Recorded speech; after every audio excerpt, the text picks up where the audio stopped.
from Pioneers or in the navoo time. And I said, can I do something different? And she said, sure, do whatever you want. And I don't know why I'm emotional. But I decided that I know not a lot about my mom's line in history. And so I looked up memories about these people. So I looked up her mom, Mavis, and there wasn't very many memories there. So I went up the line to her mom, and her mom's name is Valeria June Christensen. This is Grandma Christensen, and she was younger. See it? Max, did you get to see it? Thanks, Miss.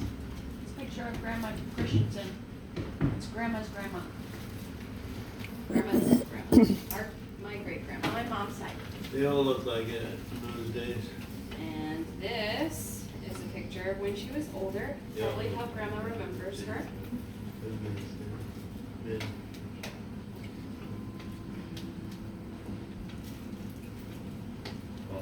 And some of the things I found out about Grandma Christensen, which we call Grandma June by her grandchildren, that's what they called her, or what I was told they called her. She was born May 12, 1902 in Bingham, Idaho. I don't know much about her childhood. It wasn't really known. There is a book somewhere that I couldn't get a hold of. But she was married to Hiram Christensen, who was from, hold on, it's here somewhere. He migrated from Denmark. He was born in Denmark. She married him at the ripe old age of 19 years old in 1921. And she and Hiram had 7 children. Their names were Keith, Laura, Vera, Mavis, Milan, and then she had 2 babies that died at birth in San Francisco. So Milan was the youngest for a while, but so he was the youngest of her children, but Grandma and Grandpa were writing, let me find the story.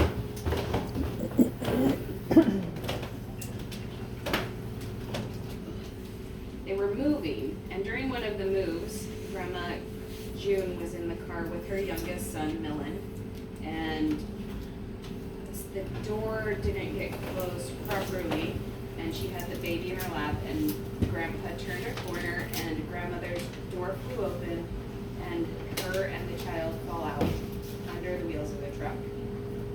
The baby unfortunately lost his life, and her hip, thigh, and collarbones were broken in the accident. So it also says she never really talked about it, and that she never complained about her pain that was caused in the accident. So she tragically lost her son in that accident. So Grandma Mavis, your great grandma, and my grandma was the youngest child living. Boy, that name sounds so familiar. Grandma June was a lover of all things homemade. She was a hard worker, and she loved to can all of the goods that she grew and bake breads. So in one of the stories it says her house always smelled good. And when talking to her great grandchildren, the one great memory that they had was her scones and eating the jam and the honey and the butter on these delicious scones. And so that's why I made scones a couple of days ago, is to honor her memory. Grandma June was also a beautiful seamstress. She made amazing quilts that she would set up in her living room, and the kids would make forts underneath. You know how our kids are your brothers and sisters, and when you were little you would make forts with just blankets. Well, they got a pre-made top to their fort, and they got to play underneath the quilts while their grandma and their mom all sat around quilting and stitching by hand.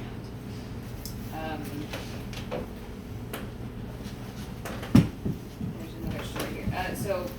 And a lot of that fabric that she used came from the Coleman sleeping bag factory, because Grandma June's brother worked there and was able to get the scraps from making taking the sleeping bags to make quilts. So that was a way that they were able to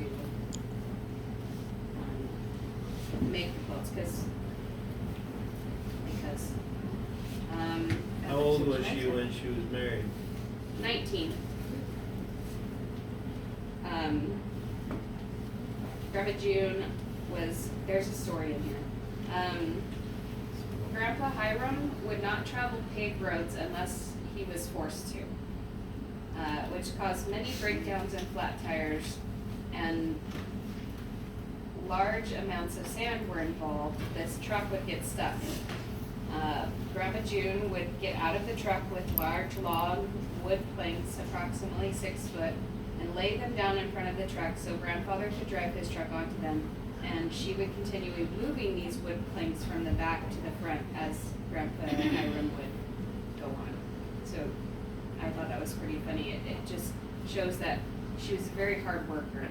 She was putting her time into everything there. She would keep the home, she would can the goods, and bake the bread, and put up the wood. Grandpa's shenanigans. Yeah, put up with grandpa. Does that sound like something we are already familiar with? Oh, heck no. Putting up with her husband's shenanigans. Her husband was a miner, so they worked in the coal mines. They lived many, many places. They lived all up and down the coastline of California.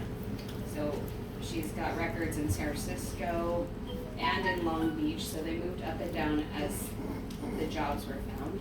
She's also lived in Arizona, Idaho, and Utah. she ended up retiring in Parowan, Utah, which is not very far from where I live right now. And a lot of the kids that Missy and Chris remember Parowan only because they were so young, but they talked about running around the trailer and being able to play in the creeks and stuff that were there, and finding wild asparagus to cook for dinner, and just being free to run around and do whatever they wanted to. Uncle Stephen, is he the oldest? Uncle Stephen remembers their house in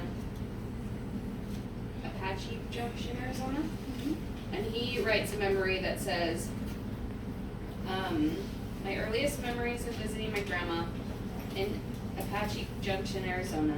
They lived in a modest cinder block house with a large cactus garden along the side of it. I mostly remember the breakfast. It seems that grandma would serve hot pancakes every day, and every day we were there. She would always be in good cheer and seemed happy to serve her family. What really stood out was the choice of toppings for the pancakes. We would butter the pancake and add a couple teaspoons of sugar or Caro syrup, dark labeled blue. And he says that she used to keep the sugar in a honey jar, looked like a honey hive on the counter, or on the middle of the table with a teaspoon in it. Instead of honey, there was sugar in there.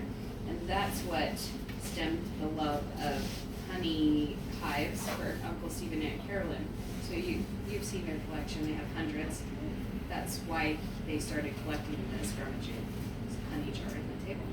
So genealogy is super important, and going back and researching Grandma June, I found that I love a lot of the things she does. And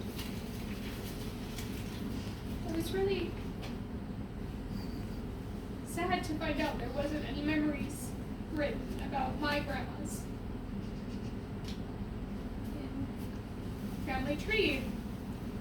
There wasn't any written about Grandma June, and I had to ask for them. So my challenge is that all that have family tree, go in and write a memory about your parents, yourselves, and your grandparents, so that we can all share in them, and that our grandchildren can have those stories.